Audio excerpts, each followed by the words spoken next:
This entire military is one cohesive, dedicated force.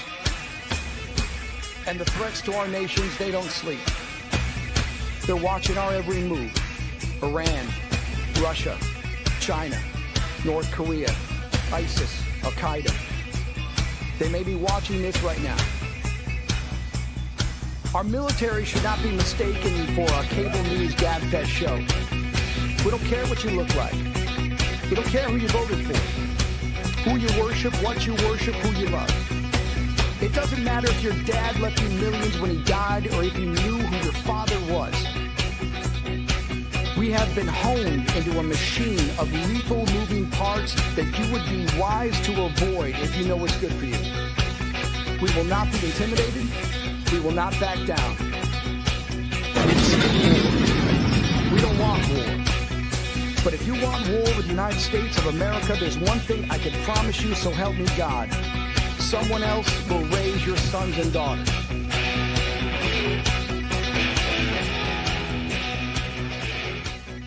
Military Broadcast Radio, the station that's giving veterans a voice. Find us on the web at mbradio.us.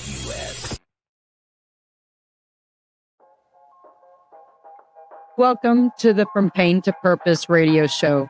I am your host, Eva Fulton. In this show, we explore the incredible journeys of resilience, healing, and transformation.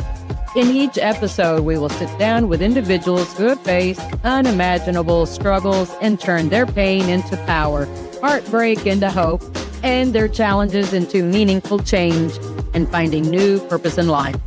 Through candid conversations and inspiring stories, we will uncover how pain, whether emotional, physical, mental, or spiritual, can be the catalyst for profound growth and a deeper sense of purpose. So if you are looking for motivation, insight, and real stories of triumph over adversity, you're in the right place. Let's get started on this journey from pain to purpose. Let's give veterans a voice through Military Broadcast Talk. Hey, welcome everybody. We made it. We're already in March, folks. Look at this. March 7th, the year of our Lord, 2026. I think this is going to be like one of those years that are just going to really speed by faster than we can say supercalifragilisticexpialidocious. I don't know. That just came on my head.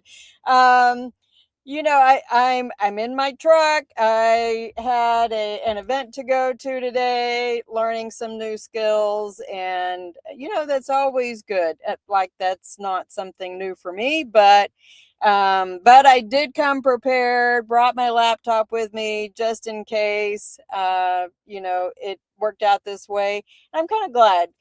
Because I was able to stop by Costco and get a couple of things. It was a madhouse in there. But that's just the way Saturdays are sometimes. And, I stay with my dad here in Maryland. And so getting into the city sometimes, even though I work in DC, is not something that I get to do very often. So it's kind of nice to do that. So to kind of pivot, good news on my dissertation. Chapter 3 has been approved, so I will be, as soon as I get back to the house, I'll get to submit the proposal. So that's chapters 1, 2, and 3. So I'm pretty excited. I tell you guys and share because I, feel like this is how I help hold myself accountable and, maybe help encourage, inspire somebody else in their educational journey. My guest today was supposed to join a couple of weeks ago, but y'all probably saw that that's where I decided to go ahead and tell my story. And I'll be very honest with you. I think in many ways, it opened up a path for me to be a little bit more vulnerable myself. And I think for us to have, the right kinds of conversations and help take away stigma of, domestic violence in any shape or form, because it does happen both to women and to men. We have to have some of these uncomfortable conversations and share our stories, because otherwise how do we turn this from a pain to purpose story? And I'm sorry, I'm hot. If we are not, not having the kinds of discussions we ought to be and feeling free to do that. So I met Elaine Davidson several years ago. She doesn't realize how much of an influence she had on my life, which was in a very trying time. My second husband had just passed away. And I saw a post on Facebook about, hey, we're offering veterans to come and work for us, and you can get cash paid. And it was less than the 1099 requirement. And little does Elaine know that she helped me buy Christmas presents several years. And I don't know where I would have been at that time, and being a mother and being able to provide the things that I thought I was supposed to provide my kids going through these trying times. But Elaine has done a lot for the veteran community in North Texas. And so I'm very, happy to bring Elaine on and share her story, because that's what we have to do, right? We have to have these kinds of conversations. So The interview of the week is brought to you by Jersey Mike's, a sub above. hi, Elaine. Hi there, Eva. My goodness. Thank you for the warm welcome. And thank you for sharing that with me. That meant so much to me to hear that. You don't know what these things mean when I get to hear, a way that we have positively helped somebody. So thank you for that. I will treasure that. That's very, very meaningful. And as you mentioned, we are so happy to help veterans and help. We have such a tremendous, tremendous respect for the veteran community and for the sacrifices that they've made for the freedoms that we enjoy. And I'm highly reverent to our veteran community. And so anytime we get a chance to help them in any way, whether it be a fundraiser that we're doing or whether it be hiring some of them or giving them a place, if you will, I'm always happy to do that. And we have several that work with us, and I'm very blessed and fortunate for that. So thank you for allowing me to come on and to share my story. I appreciate it. Oh, absolutely. I got to go to your house one year, and the love that I think that I saw with your company, the devotion, right? There was lots of loyalty. There was lots of fun. I got to go to some neat places that, to work. I was like, wow, I can't believe I'm getting to do this. Well, thank you. It is so much fun. So for those who don't know who I am, my name is Elaine Davidson, and I'm the CEO of eCasino Events. And I am somebody who has been a lifelong Texan. So I do slip into my Texas accent occasionally, especially when we talk about some of the difficult things. So just bear with me. If I do, it just is because I am such a generational Texan and I can't help it. I do certainly have a love for what we do, but that love was born out of pain. So, we unfortunately have to talk about some of these things. But one of the things that I have learned along my journey is that the strong ones, we don't know how to ask for help. And I think that if that's something that I can help someone else with today, then I have served my purpose. So to give you some background information, as a child, I didn't fit in, and I was bullied, and I went through some pretty traumatic things as a child. I don't want to go that far back because we only have a short amount of time, but because I do have some childhood trauma, I carried that with me into adulthood. So I met my husband, and we had this passion and this deep love for each other, and things were pretty smooth. And then one day they weren't. And I can remember that the first time that he ever hit me, and I can remember how I felt. And because I'd had that childhood trauma, I believed that it was me, and I needed to just Yeah. stand down, and I needed to back off, and it was my fault. And I internalized that. And I continued to internalize that every time that he did something after that. And as we continued in the relationship, children became involved. Thankfully, nothing ever happened in front of them. I'm grateful for that. But he did progressively become more aggressive. There was other mitigating factors, and that will be his story to tell, not mine. I'm going to stick to my story. But we ended up in a situation where he was arrested. He had nearly killed me. I was violated to a point where I was brutally beaten down my back, and I had been choked to the point of passing out. And I woke up, and he was still enraged and had to do that. And then he finally stood down and went and sat down. And that was the day that I'd had enough. So I went and called 911, and he was arrested. And at that time, my entire life was turned upside down, because the business was something that we had done together, and we have children together. We have this house together. We have a life together. And now all of a sudden he's gone, and I'm alone in this house. So the first thing that I want to speak to is the loneliness that leads us to that place. And as strong people, and I think that this will really apply to veterans, I'm a CEO. I'm supposed to be strong. I'm the mother for everybody in the organization. I always tease around and say I'm the chief emotional officer, because I know what everyone is going through. And I'm internalizing everything that everyone else is going through. Right. Come to me, I need an advance, or can you give me more work, or I'm having trouble with this, or whatever the situation was. I always knew about it, but nobody knew what was going on with me. Right.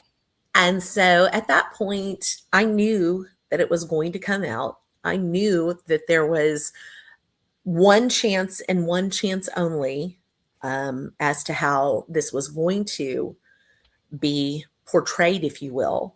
And so I chose the path of truth, and I chose the path of openness, and I chose the path of transparency. So I shared with my team what had happened, and that I would need to rely on them. I was emotionally devastated. I had covered for him for many years and allowed him to disrespect me in immeasurable ways. So to come to a point where it was finally enough, and I finally had enough self-love for myself that I could find that spot, just finding that moment and realizing that I am a human being, and I'm worthy of value. I'm worthy of love. I'm worthy of respect. And finding it in that moment is very, very difficult, but you have to find it for yourself. Right. And I did. And so I shared with my team what had happened, and he remained in jail. And then we have this thing called COVID that comes along, as you recall, in 2020. And as an event business, COVID and events did not go hand in hand. Right. And overnight, I lost 96% of my business overnight. Yeah. So that was devastating. And he had been released. And guess where he was released to? He was released to home. And now we have a shelter in place order. So now he is sheltering in place with me, and I'm in this house with my abuser. He's still my husband, and we tried to continue through that and make it as best we could through incredible stress. So how do you continue to allow yourself to be in the presence of someone who has almost taken your life? Right. And how do you hold that in? And how do you find the respect that you need for yourself to move forward? And the answer is that you start to compartmentalize things. A good friend of mine says, how do you eat an elephant? One bite at a time. And I know I'm not in the habit of eating elephants, but Right. but were I to be, the answer is one bite at a time. And so I prioritized my physical health and kept my distance. I prioritized trying to pivot and save the business as best I could. And I threw everything that I had into it. And that's how the business became the largest and most successful casino entertainment company in the country. Because from my trauma, I threw myself into it because I could Yeah. find love and satisfaction in different ways. So I found it through the business. I found it through the people we served. I found smiles on attendees' faces. And I found contentment in knowing that just like your story, others had told me, Elaine, this money tonight is going to feed my family, Yeah. or this is my rent money. And I Yeah. knew that people were counting on me. Well, now we come to COVID and everybody's counting on me and looking at me, and I have no answers. So we Right. decided to pivot and we went to virtual and we started doing some little virtual bingos. I worked with him and we continued to do virtual casino things, and we would go on my Facebook and just play blackjack with people online. And we turned that into Wow. I missed that. it was fun. And so we ended up being able to pivot to virtual events. And we started getting some income derived from that. And the government did come in and offer some things that were helpful. And I will forever be indebted to our president at the time, who took care of small business and looked at things from a perspective of how small business is the backbone of America, and how these hardworking entrepreneurs who you see, you never know the story behind what got them there or how they stayed there. It's one thing to Yeah. climb the mountain to get there. It's quite another to stay there. So here we are in COVID. We've lost 96% of our business. I'm in a stressful situation as it is because I'm sheltering in place with my abuser. And now I have to pivot and find a way to do this. So I've worked tirelessly and I became a workaholic, but I poured myself into the business. And as soon as things opened, we were in a unique position to open and be top of mind and top of page, and we were the go-to provider until in 2021 we have COVID part 2. And in 2020, in 2020, justice was delayed. Remember, he'd been arrested. Charges had been filed against him, and we had justice delayed. We had justice delayed again in 2021, and it wasn't until 2022 that he finally saw court. He was placed on probation and given an opportunity, one last opportunity to do right. So sadly, he did not choose that door. And sadly, we had another incident, and this was the final straw that broke the camel's back. Right. So he was violated again, and this time he was gone for good. So they took him in, and now I was left devastated. It was a pretty intense incident that had happened at the house. My kids had been locked in the car. I said, if mom does not come out the next 5 minutes, then call 911. Oh. If dad comes out and mom doesn't, call 911. It was that serious. And so needless to say, I survived that. 911 was able to capture the call that I was able to make. And in the end, he was taken, and this time for good. So he was ultimately sentenced to 5 years. And so now I am running a business alone. Now it's a very, very big business and a lot to manage. I'm now also a single mom, and I Yeah. have the needs of children that I have to take care of. And because they had been locked in the car and had seen their father carted off in handcuffs, there were some things that we had to do. So the reason we were in the car to begin with is we had to go for a very, very important client to an event in California. And now we have 26 hours prior to the event. It's a 22-hour car ride. Wow. One of my people who was strong and loyal came through for me and helped us get there. And I will always be grateful to him for doing that. And we made it out to California, and we had one heck of a party for this client. And I was numb. I was in shock. My kids were in shock. We were just traumatized beyond all recognition at this point. But that night, nobody knew it. And so after that event, I broke.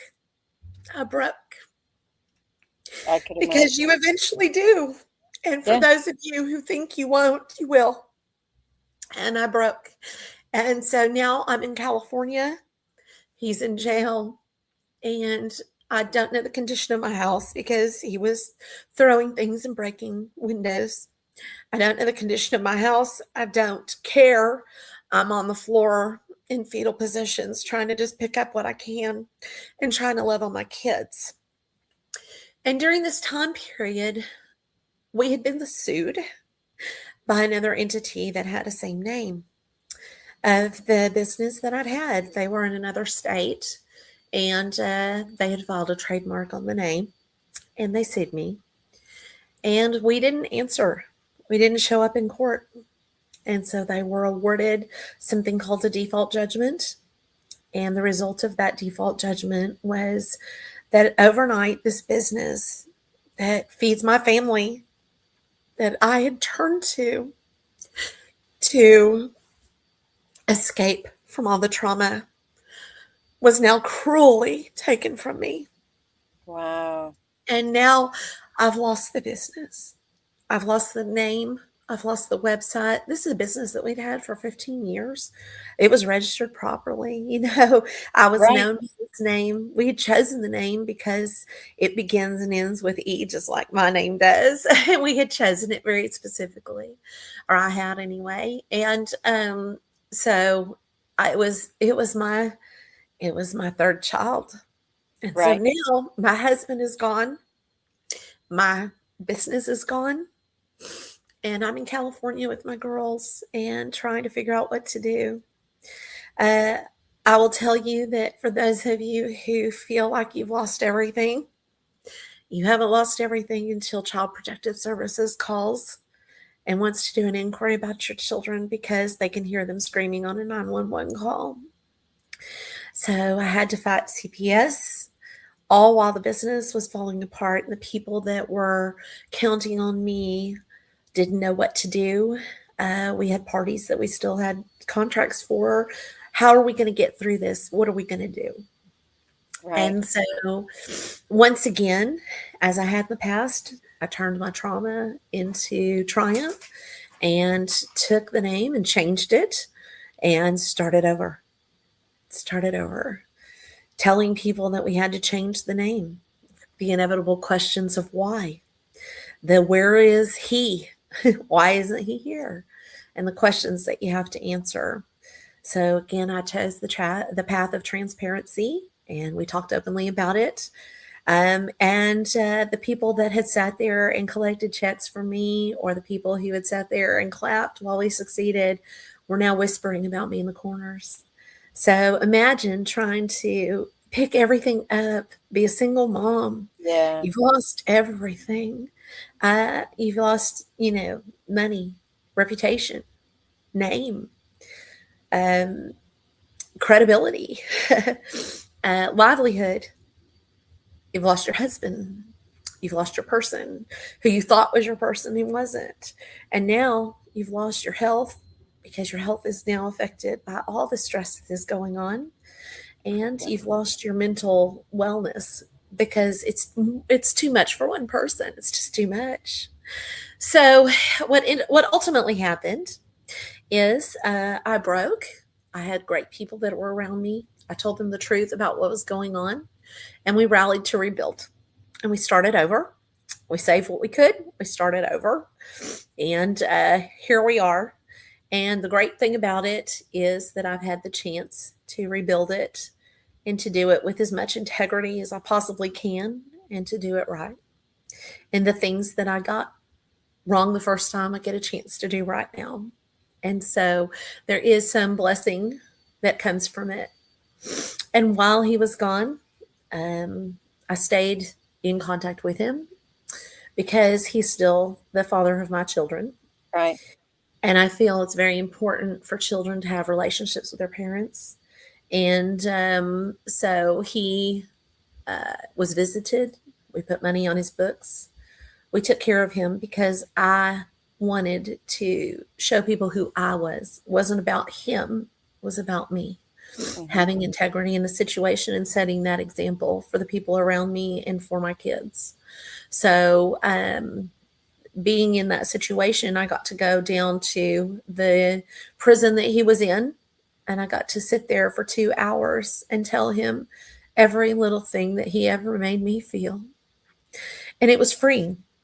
And that was the beginning of my mental wellness journey. So, after trying to figure it out and realizing I couldn't, and realizing that everything was so overwhelming for me, I knew I needed help. And thankfully, I found it. It came in the form of the most magical and serendipitous way. Someone who attended an event of ours looked at me and said, "I sense that you are someone in pain. And it may be beyond my business, but I just want to tell you that if this applies to you, I know someone who might be able to help." And he gave me the phone number of a therapist and said that this therapist had helped him tremendously. So I reached out and I left a voicemail. Didn't hear anything. I thought, oh goodness, this is not as serendipitous as I thought. So I sent an email and said, "Hey, I think I really need help. Someone who is pretty much a stranger to me could see it. And so Yeah. if they're seeing it, the people close to me must be. Can you help me?" And I got a call back and I started therapy. And that began a journey.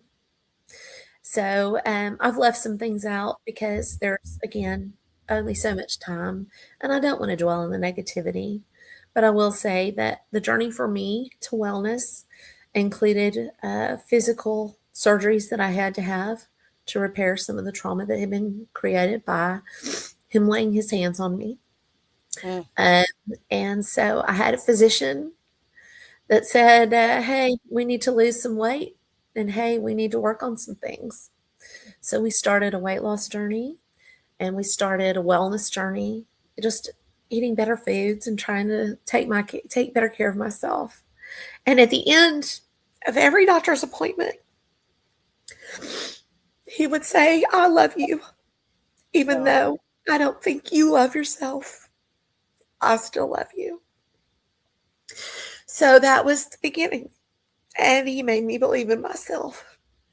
And so he's still my doctor today. I've lost 137 pounds without ever taking any kind of Ozempic or any of that. It was Wow. prescribed to me. It's sitting in my fridge, but I've never used it. You look amazing because I saw you at your house and you look amazing. Well, You thank do. you, hon. I appreciate that. So I still have a ways to go, but we have lost a lot of weight naturally through just curating better decisions. Right. They always say it's not what you're eating, it's what it's eating you. And that couldn't have been further from the truth for me. So losing him and getting a sense of doing it on my own, my body withdrawing from trauma and resetting itself, going in and actually caring a little bit more about myself, Yeah. and then starting to incorporate the mental wellness part of it and admitting that I needed help was the hardest thing to do. Because, and I think this will be so applicable to the military community. We're the strong ones, we're the leaders, we're the Right. ones that people depend on, we're the ones that people are counting on. And if I fail and I don't do my job, then the people behind me don't have one. And, you know, there's a weight that comes with knowing that. And it sits right here on your shoulders. And for me, it kept me going at 2 o'clock in the morning when I wanted to shut the laptop and go to bed. But I knew I needed to do this one more thing. I did the one more thing because I knew that I had these people depending on me. And Right. it drove me, and I started channeling that into something that was more positive. So I went on antidepressants. I started admitting that I needed them and taking them. And taking them, it's one thing to get prescribed them; it's quite another to actually take Right. them. And having the strength at every step to do that. I can remember sitting in the parking lot of the pharmacy and crying because I was just so depressed that I was depressed about being depressed. I was depressed about having the need to go and get medication that this couldn't be resolved naturally or on its own. And so I can remember feeling that and going through all those things. But I'll tell you, God is with me at every step. My faith in God is what got me through. My faith in God is the reason I'm still here. The faith in God and love for my children. And so picking up every single piece was very difficult, especially at every turn that I have had in the road. But I'm trying to do it for them. I want them to have something that they can be proud of, and certainly something that earns income so they can eat and enjoy Right. the things that we take for granted. And moving forward now, I am with therapy once a week. I go to see my physician once a month, and I have a team of people that I put my trust and my faith in. And I went to full transparency mode because I just didn't have any other mode to go to. Yeah. And it's a decision that I will always be grateful for that I chose that path. So I think the moral of my story is it can happen to anyone, it can happen at any time. We can be fine one minute and not fine the next. Domestic violence, unfortunately, happens more prevalently than any of us want to admit. It happens for men just as much as, and not as much as it happens for women, but it does happen for men too. And I think men would probably have an even greater stigma.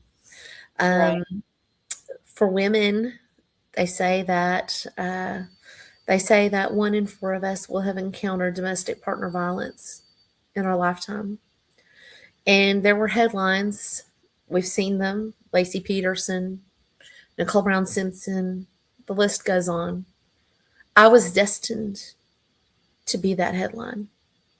I was going to be that headline had I not had the strength to make the call and make it multiple times. It took multiple times, but I finally did.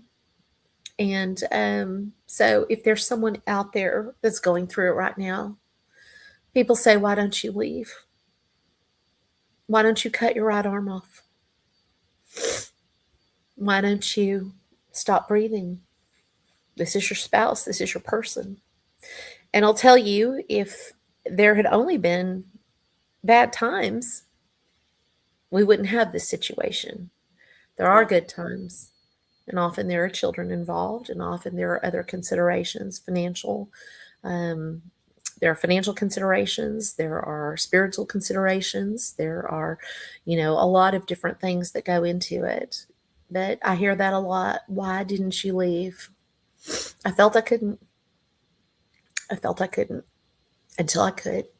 Takes a lot of courage and a lot of encouragement. So the answer is for those out there, if you see something, say something. If you're seeing it, don't be afraid to encourage someone. Don't judge them, just encourage them. I saw something and I'm worried about you. That little thing can trigger a light and make someone feel like they are worthy and get them to think differently about the path that they're on. That's certainly something that happened for me. And so if you see something, say something. And for those of you who are struggling with domestic violence that's happening to you, I can tell you that you're enough and that you're worthy and that you always have been. I can tell you that God loves you and you are God's child. And I can tell you that there's no one on the planet that would want to see you suffer. No one. But until you feel it, you won't change it. So, sister to sister, I send you love. And sister to sister, I tell you that you can do it. Mhm. You are worth it. You are worthy. And everything that you're going through right now is something that some other sister of yours has endured. So there is a uncomfortable sisterhood of us all, but we are here to help. There is a local shelter in Dallas called the Genesis Shelter, and we support them and we do fundraisers to try to help them. And now I get to turn my occupation into a way of helping others. So we can do fundraising events to try to raise money for people who are in these types of situations. In fact, we have one coming up at the end of the month that is very near and dear to my heart. It's a repeat client, and that is exactly what they do. They help the women in children's shelter, and it means so much to me. And I go and I give them every single thing that I have, and I walk that floor begging people to please support this charity. And it's my honor to do it. It's my honor to do it. I think it's where a lot of people think, well, that's casino. So for folks to understand, Elaine's company is casino oriented. It's blackjack, it's poker.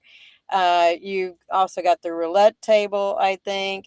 But all the events that I attended, these were all fundraiser events for Yeah. the Knights of Columbus. I think there were veteran events over there at Luffield, the big, I forget the name of the space museum that's over there, Uh-huh.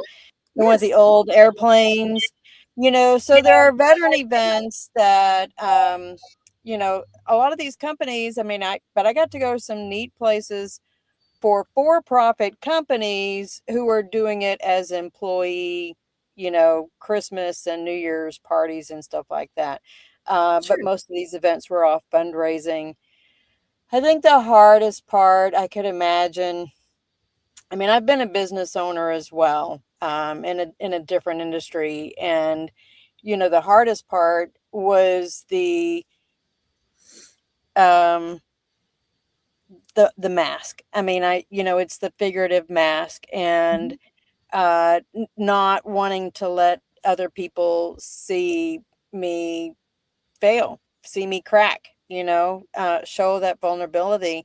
But Sure. that's really hard to hide, and because people who know you, who really, really know you, they can see through they can see through it. They can. And you're right. The mask,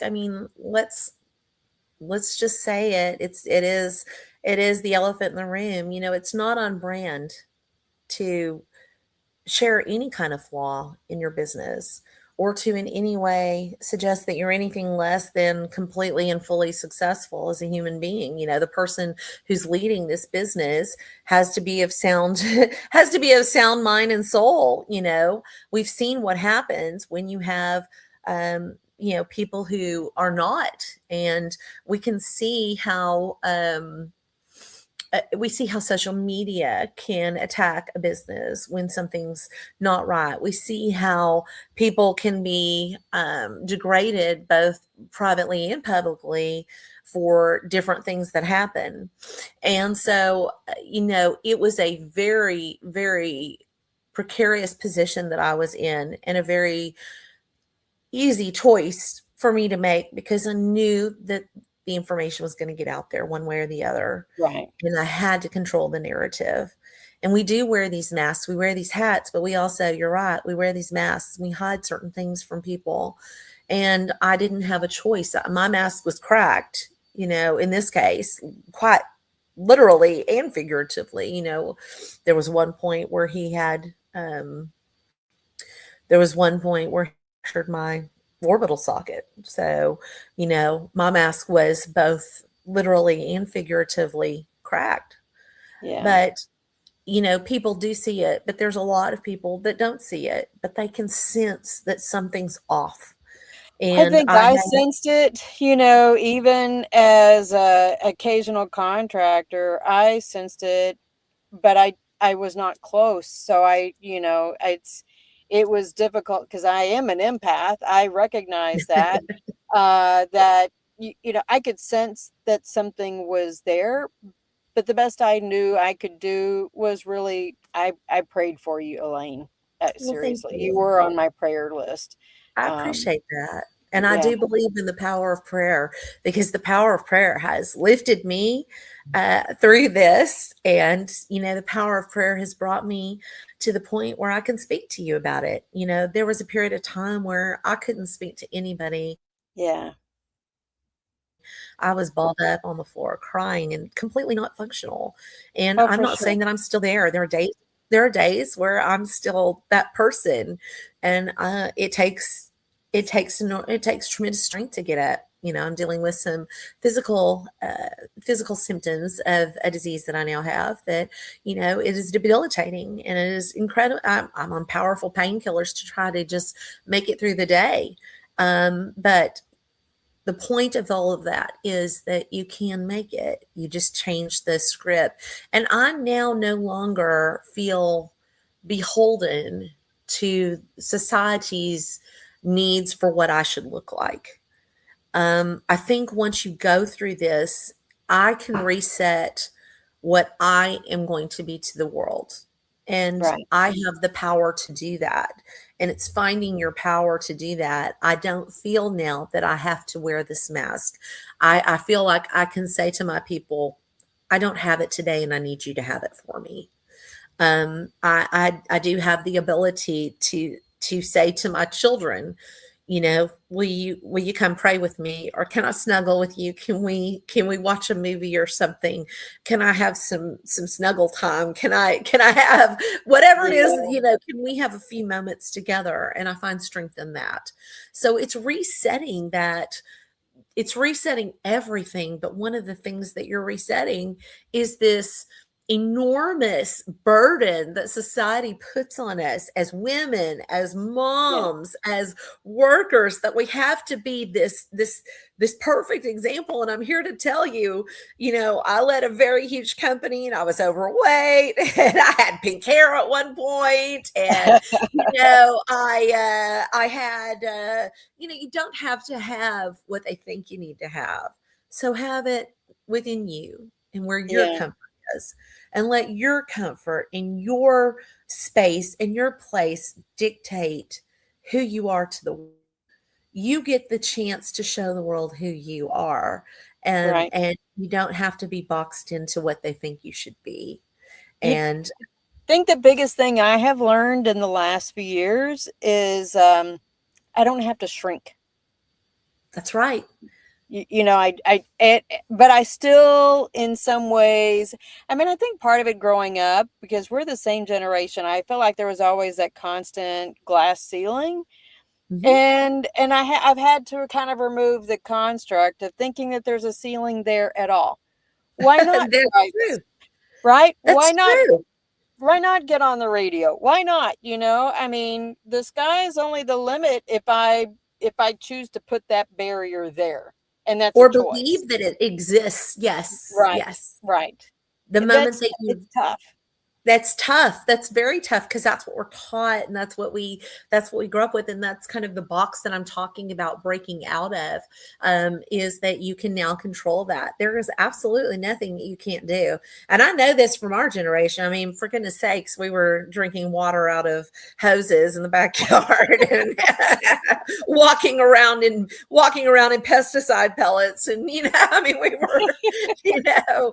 I do believe that we're capable of anything, and the mind is a wondrous thing, and the mind can trick us at times. For And sure. so it is really coming to a point where you believe, um, don't believe the voices of what everybody else tells you. Believe the voice that's within, Yeah. and hear that voice. My voice was shrunk. I was definitely shrunk and put into a box of what he wanted me to be. And I allowed myself to be put into that because I believed, since he was my person, that the things he was saying to me must be true. The problem must be me. Surely it's me. Surely it's not I went through anything the else. same thing. I went through the same thing. And so Why? coming I mean, coming out of that is hard because it's programmed almost. It becomes like the skin that you wear, and you believe that these things are your truth. And so once he was removed and I could see again, because he was yeah, removed, forcibly removed. Once I had that distance and I was left with myself, I could start to hear my voice again. And it was very, very faint. And then it became louder, and then it became louder. And now I'm working on it. And I am a work in progress. Every day is a new challenge and a new opportunity. I'm scared sometimes to get out there because I fear rejection. I'm scared to build my company up because I don't want to see something happen that I've missed, or, I don't want to be picked on again. Not that I didn't deserve it, not that, I'm not speaking to that. I'm not going to diminish anybody else. I'm just speaking that it was a really difficult thing to go through. okay. And I wouldn't wish it on anybody. And so there's a fear that comes where you think, gosh, I don't want to put myself out there. But I've learned that God put us on this planet to live, and that we only get one chance at it. And Has it so helped you to change the conversations you have with your daughters, that, helping you have, I want to say, like, more clear conversations with them about how to avoid this kind of situation as they age? sure, and that's a great question. The greatest responsibility I have is to the people that I serve, and the people that I serve first and foremost are my children. And they are my greatest responsibility. And I have the choice here to to show them that just because their father happened to be this with me, didn't change.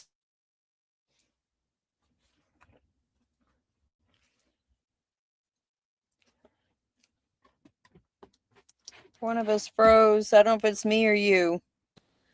Oh, well, I'm here. Okay, it's back. Okay.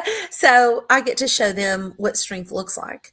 And I get to show them what we need to look for in partners, and, what not to look for in partners. So that's not a conversation that anybody ever had with me growing up. And it's not a conversation that we really have, period. I can't think of a time in society where we talked about it. We all went and saw a film about what to do with feminine products, but we never saw a film about we never saw Right? a film. You remember when the guys went and played outside all day, and we saw the film, and we had to get permission slips and that kind of thing. So people today have no idea the struggle. But there's not a film out there that talks about how to treat and respect a future partner. Right. We're But it not goes teaching both ways, we're not yeah, we're not teaching our kids that. So Yeah. now I get the opportunity to teach them that. And I know for a fact that my kids are going to be some of the most well-adjusted children on the planet, because I chose transparency. And there's such a thing as too much transparency. I'm careful not to teeter across that line. But Right. I talk to them about the milestones. I give them choices. I talk about consequences. And we're talking. That's the most important thing. We're Yeah. talking. We put our phones down and we have conversations. And, so going through this was absolutely the worst thing that I could have gone through. But by the time my story is finished and my work on this earth here is done, I hope that the story will be that she went through hell, but she created heaven out of it. And so I hope that because I saw what hell looked like and that I didn't want to live there or stay there, I was able to create some happiness, and I was able to do something that changed someone's life in some way. some small way, and maybe bigger. So our company, there's no actual gambling that happens. These are just themed events. That's all it is. It's no Right. different Right. than a circus themed event or just a casino themed event. Right. Right. But people pay, to come. It's just like an adult Chuck E. Cheese.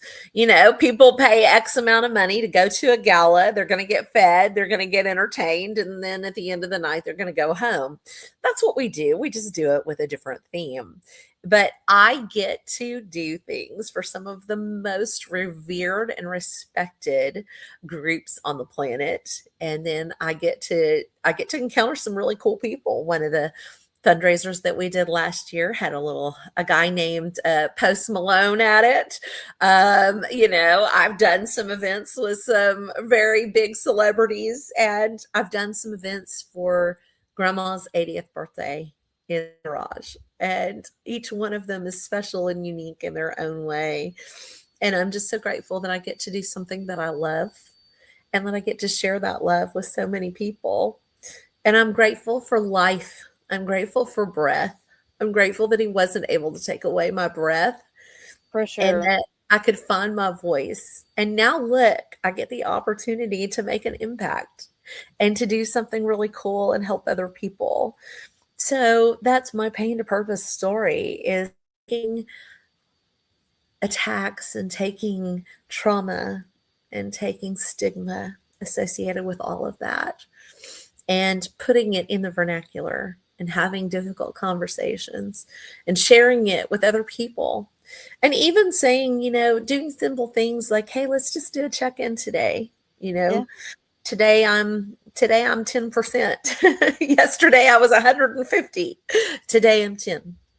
And Yep. they know, okay, she's 10, so we're going to be the other 90. And it's having those kinds of conversations. But the greatest thing about it is we're talking now. I'm talking to my kids, I'm talking to my people in my organization, I'm talking even to my clients, and it's a wonderful thing that I get to share my story. I'm excited that I got to share it with you today. And I hope that on some level it will find that one person that's sitting there in pain, They're unsure not of. alone. They're not alone. They're not.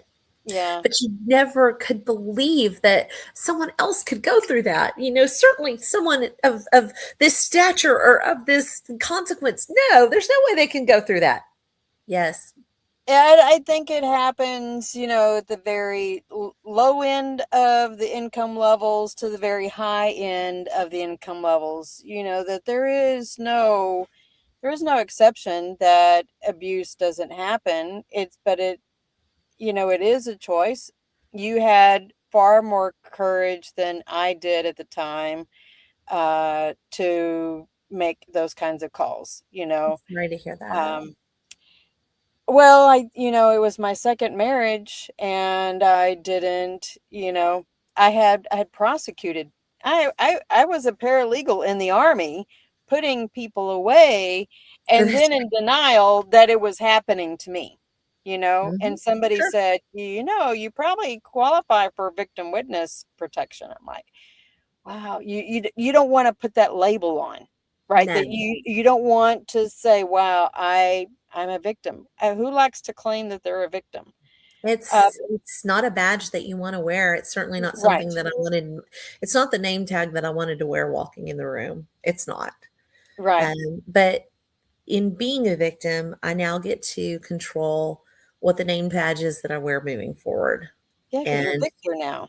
I can change it. So, now I went from being a victim to helping others. And now I went from being, I was like I'm sitting here at these events that are designed to help other people who are going through similar things. And I'm in complete denial that it's happening to me, Right. that I somehow deserved it, that it was my fault that this happened. So, I think it's just the awareness, the discussion, the bringing it to light, that our lights will not be diminished, that we won't shrink, that there's a sisterhood out there, that there are people in the world that care, and that the more you can talk about it, the more you'll find kinship and the more you'll find strength. I think those are the takeaways. And so it's finding that courage to have that conversation. And I hope that someone will find the courage to do something that will be life changing for them. Well, I do want to help make sure that if people want to reach out to you, you've had your name, your phone number on the Oh, screen. did I? I Uh, didn't. Oh, I see it. Okay. yeah. What is a good website for you if in case somebody's interested? Maybe they have a fundraiser because we do have a veteran audience, and maybe they, need to know that there are entertainment options out there. Sure. So if anyone ever wants to talk to me about this subject or about a way that we can help them in any way, our website is www.ecasinoevents.com. And I am the E in e-casino events. So ecasinoevents.com. And our email is info@ecasinoevents.com. So people are welcome to reach out at any point, and I hope that I can help them in some way, whether it be through business or whether it be personally, and just saying, hey, it's okay that you're at 10 because I'll be at 90 for you, you know. It makes perfect sense. Thank you so much for sharing. I found through telling my own stories, this is a cathartic process, and, so reach out, folks. You're not going through this alone. Thank you so much, Elaine, for, coming on, right? And I appreciate your vulnerability because this is, a very vulnerable topic to be able to share, and your candor and the love. You are an incredible person. So just know, you've been in my people garden, even if I hadn't said that before. You're in my people garden, and Well, you're a sweetheart, Eva, and I have such respect for you. And as I mentioned at the top of the show, I have such respect for our military and the people that are in your audience. So I send you all my love. Mwah. I send you all Aw. my love. And, I will continue to be a fan, and I will continue to fangirl you. And Oh, thanks. I'm going It's to the look girl forward. crush thing. It is and I'm going to look forward to all these amazing subjects and amazing guests that you have coming out to showcase and help other people. So I think it's Yep. admirable that you have this mission, and that mission accepted. So congratulations. Thank you. I know you have events to go to. Thanks I do. again. Yep. I'll make sure I tag you on all, when I share everything too. So, Okay, great. Well, I all right. send my love again. Everybody All have a right. wonderful Saturday. Mwah. You too. Bye. All right, folks. Thank you all. So coming up, we have John Davis is joining us from abroad. He's an expat. He's going to join us March 14th. And on March 21st, I will be remote from Fort Bragg, North Carolina, with the Valkyrie Project. Have several of their board members, a couple board members, and a couple of their liaisons that are going to be joining because it's the day before. Actually, at Fort Bragg is a military women's conference, and I think I get to meet a couple of other people that I've interviewed before, but we had never got to meet in person. So I'm excited about attending that event. And then Polly Yost is joining March 28th, Dr. Polly Yost. So she is going to talk with us about how to advocate for your children's health needs. And I think she covers other subjects as well, but that's the main subject that she's going to cover. It ought to be a great conversation, no matter whether you're a veteran or not. And that's important because oftentimes, our kids go through different medical experiences, but how do we, and even my own daughter has gone through medical experiences, and I had to, because she was over 18, I had to interject myself and get her permission to let me help go to doctor's appointments with her, and, get them to help listen to me and not push her side. So great guests coming up. And then April 4th on, I don't have any guests scheduled, but I know there are plenty of people who need to tell their stories. So come on, reach out to me, eva@mbradio.us. You all have a fantastic week, and, be blessed. Giving veterans a voice. Bye. Ladies and gentlemen, thank you for tuning in to Military Broadcast Radio. As we wrap up today's show, we want to remind you that the podcast of today's episode will be available right after we go off the air. So if you missed any part of the show or want to listen again, be sure to check it out. And remember, we're here to support and honor our veterans. Your stories and experiences matter, and we are committed to giving you a platform to share them. That's right. We're here to give our veterans a voice. So don't forget to catch the podcast and stay connected with us. Giving our veterans a voice.